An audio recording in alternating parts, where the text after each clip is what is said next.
I can't believe this is happening.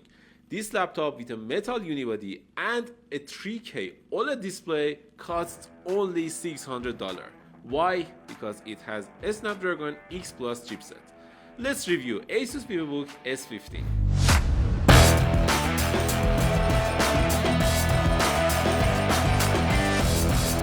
So, is this Asus Vivobook S15 with a Snapdragon X Plus chipset worth it? Absolutely yes. Not for everyone, but for lots of people. This laptop offers a fantastic value proposition at around $600. It priced very competitively, often lower than comparable laptops with similar features. You are getting a stunning 2.8K display, excellent battery life, and solid everyday performance, all at a price that's hard to beat. But I can't recommend this laptop for everyone. Why? Because of the chipset. I know it is one of its strengths, but it is one of its weaknesses too. I can suggest this laptop to you if you prioritize battery life, portability, and amazing display. I can recommend this laptop to designers or students who wants to work with Adobe applications like Adobe Photoshop or Adobe Illustrator, because in those applications this laptop can perform really well. I know this video is different from other reviews we are making because we reviewed this laptop a few months ago with a Snapdragon X Elite processor, and today we have the cheaper model with a Snapdragon X Plus, and we are reviewing the X Plus processor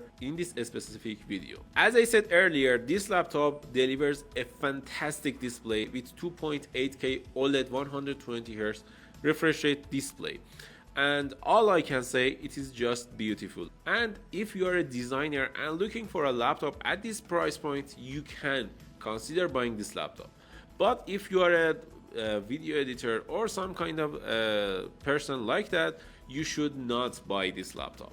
As for the design, I like the new black color here. I prefer it over the silver one, but this is a good color too. The keyboard is a full-size keyboard. I like it, and there is RGB on this keyboard. I don't know why, but you can customize it with my Asus application, which is good.